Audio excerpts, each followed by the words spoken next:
Happy morning friends. இன்னைக்கு நம்ம என்ன பண்ண போறோம்னா chicken popcorn பண்ண போறோம். அதுக்கு தேவையான பொருள் பாத்தீங்கன்னா நம்ம chicken 1/2 kg எடுத்து வச்சிருக்கோம். நல்லா கழுவி எடுத்து வச்சிருக்கோம்.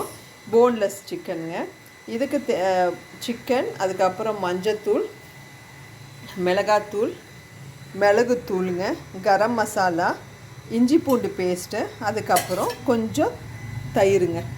லெமன் half போட்டு ஸ்குவீஸ் பண்ணிக்கணும். ஃபர்ஸ்ட் வந்து என்ன பண்ணலாம்? நம்ம எல்லாமே இதில் கலந்துட்டு கொஞ்சம் சால்ட் போட்டு கலந்து மேரினேட் பண்ணி கொஞ்சம் ஊற வைக்கணுங்க. ஸோ அதுக்கு ஒரு நிமிஷம். ஸோ நம்ம இப்போ மிக்சிங் பண்ண போகிறோங்க. அதுக்கு இந்த சிக்கன் இந்த பவுலில் சிக்கனை ஃபஸ்ட்டு போட்டுருங்க. ஸோ இதுக்கு வந்து நல்ல ஒரு ஸ்பூன் 1.25 ஸ்பூன் வந்து நீங்கள் இஞ்சி பூண்டு பேஸ்ட் போட்டுருங்க. தேவையான அளவு உப்பு, அப்படியே வந்து லெமனை ஸ்குவீஸ் பண்ணி விட்டுருங்க. ஸோ தேவையான அளவுக்கு தயிருங்க. நம்ம வந்து ஒரு 3 ஸ்பூன் தயிர் போடுறோம்.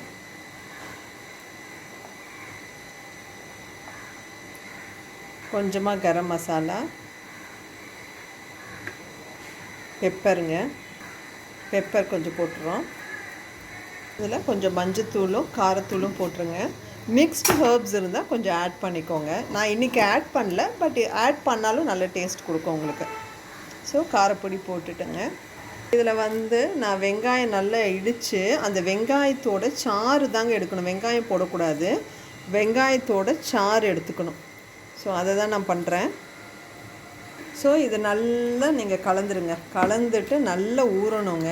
ஸோ 1 hour நீங்கள் ஃப்ரிட்ஜில் வச்சுட்டு அதுக்கப்புறம் என்ன ப்ராசஸ்ன்னு நான் சொல்கிறேன். இது நல்லா இது பண்ணி ஒரு பவுலில் போட்டு நீங்கள் ஃப்ரிட்ஜில் ஒன் hour அது மேரினேட் ஆகுதுங்க. சிக்கன் பாப்கார்ன் நம்ம வந்து மேரினேட் பண்ணி வச்சுருக்கோங்க. ஸோ 1 hour ஆயிடுச்சு. ஸோ நான் இப்போ எடுத்துட்டு எப்படி போடுறதுன்னு பார்ப்போம்.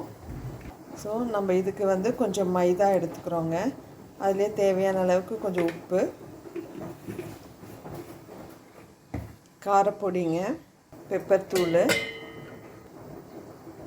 மஞ்சத்தூள், so garam masala, so ginger garlic powder இருந்தாலும் நீங்கள் இதில் ஆட் பண்ணிக்கலாம். இது நல்ல ஒரு கலரிட்டு ஸோ இது நல்லா எல்லாமே கலந்து வச்சாச்சு. ஸோ இப்போ நம்ம இதில் இந்த இதை சிக்கன் போட்டுட்டு நம்ம கலந்து பொரிக்க வேண்டியதான்.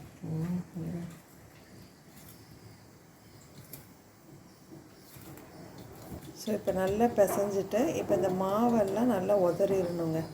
உதறிட்டு இப்போ நீங்கள் தனித்தனியாக எடுத்து வச்சுக்கோங்க. இந்த மாதிரி எடுத்து வச்சுக்கோங்க. கடாயில் வந்து எண்ணெய் வச்சு எண்ணெய் காஞ்சிருச்சுங்க. இப்போ இந்த சிக்கனை நம்ம போட்டு எடுத்துடலாம்.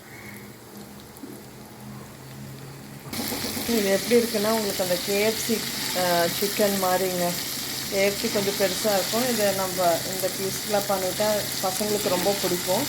நம்ம வீட்டிலே செஞ்சு கொடுக்கறதுனால ஹெல்த்தியும் கூடங்க இது கொஞ்சம். ஸோ நம்ம சிக்கன் பாப்கார்ன் ரெடிங்க. Looks like KFC. பசங்களுக்கு ரொம்ப பிடிக்கும். நீங்களும் உங்கள் வீட்டில் செஞ்சு பார்த்துட்டு எப்படி இருக்குன்னு உங்களோட கமெண்ட் சொல்லுங்கள். தேங்க்யூ.